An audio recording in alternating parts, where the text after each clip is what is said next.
preoccupying yourself with insignificant things, things that have low value. You preoccupy your time and your life with those matters which are very insignificant. You find a lot of youths, youngsters, they live in this world with no objective or aim. There's no lofty aspiration present in their hearts, and there's no determination and dedication for a brighter future that they are looking for or they're trying to achieve. You don't see that. All that you find that they're busy with is their clothing that they wear. They are preoccupied with the car that they drive, the rims on the car, or they are preoccupied sitting on the road and in restaurants and sitting there and laughing and joking, and whoever goes by, whether it's a man or a woman, just look at them. That's all their life means. This is a sign of low aspiration. If your whole entire life is that, what do you really live for, brothers and sisters? What is the value that you bring to this world? What is the value you bring to your religion, your deen? Are you just going to come and time is just going to perish you and you go? Your presence in this world and your absence are both the same? Is that what you want to be? Or some people are even worse. Their presence in this world is worse than when they go. How many people will be happy that they go? They've caused harm on this earth. Some people, they are preoccupied with their phones and their mobile phones excessively, just texting, WhatsApping, calling all day, messaging. These things are, without a doubt, preoccupying yourself with things that are insignificant and of no value. That's what it is, wallah. You're a Muslim. You're a mu'min, inshallah. You have to have that high aspiration. Your life cannot be about that. The sign of low aspiration is al-ishq. It's love and obsession. Ibn Aqil, he said that love and obsession is only found in a person who is lazy, a person who is, has nothing to do. It is rare that you find love and obsession in the heart of a person who is preoccupied, who's busy, who's doing something productive in their life. Even if it's a profession, he's got a job, he has a 9-to-5 job, he's working in a field of, he's specializing in something, or he's working in a particular industry. That person, majority of the times, you don't find them busy with ishq, love and obsession. Then what do you think with a person who's preoccupied in the religion? If a person who's preoccupied in worldly matters doesn't really get caught up in these obsession of love and lust because they're busy with what they're doing, then what do you think about if a person was preoccupied with the religion and he was busy achieving the akhirah? Majority of the times that doesn't happen. It happens when your aspiration goes down. Now, what I'm saying, I keep saying, is the word love with obsession. Yani obsessive love. Ishq, brothers, is different from the word mahabba. Mahabba is love. Like an ishq is obsessive love. It's obsession. فالعشق من مظاهر دنو الهمة. It's a sign of low aspiration. وهو الشغل الفارغ. And it happens from someone who is فارغ, meaning empty.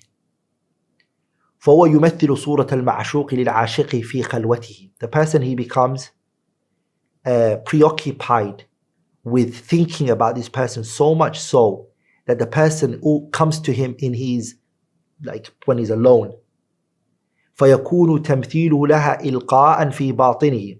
The person that this individual is obsessed with, they start to see them even when they're not seeing them, they're alone. The person starts to come into their mind and their hearts, and so that's all they think about. Whoever doesn't have high aspiration, lofty aspiration, he's not going to be able to get rid of this sickness. فإن ذا الهمة يأنف أن يملك رقة شيء. Because this type of aspiration, it will enslave you. وما زال الهوى يذل أهل العز. And desires, wallahi, it will humiliate an honorable person. Low aspiration, one of its madahir is al-ishq, excessive love, obsession. Ibn al-Muqaffa', he said, know that the thing that harms a person's religion and also his physical ability, and it physically harms a person, it also destroys your wealth, and also damages your logic and your mind, and also puts your honor and your dignity down, and also get rid of the veneration and the glorification that you have is being obsessive over women. From the problems and the harms in the one who's obsessed with women is that he always has something, but he sees another one, and he sees another one, but the women are all the same because he has obsession.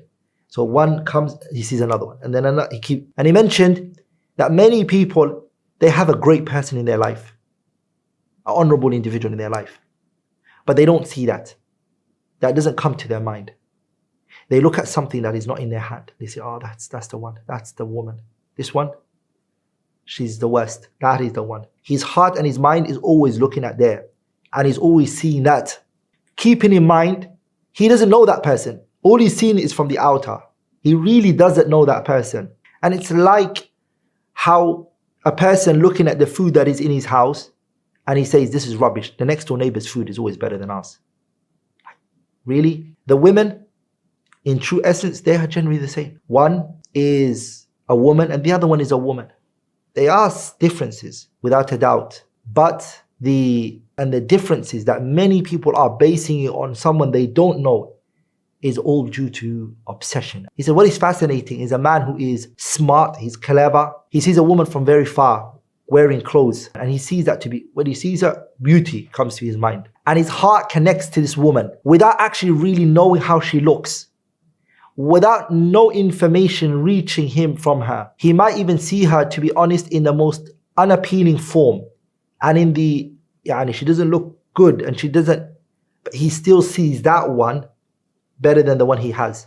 And one of the things that reminds me is, a man has a wife. He's got a wife, and then he goes to a prostitute. The prostitute is a woman that many men are fulfilling their filth with her, their desires. He doesn't see that. He goes to that filthy, dirty woman, and he will leave his honorable, protected wife of his, that most of the time is more better looking, better, more hygienic, of course. With all of that, his nafs is there. He finds that appealing over this. Someone you don't know, you haven't really seen them, you have no understanding of them. You maybe glimpsed once or twice, but nothing more than that.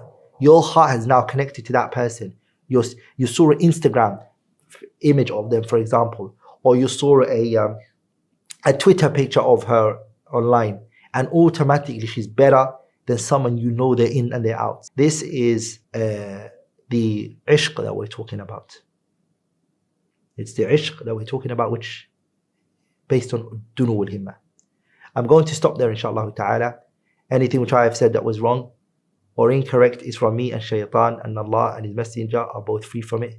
Subhanak Allahumma bihamdihi ashhadu an la ilaha illallah astaghfiruka wa atubu ilayh.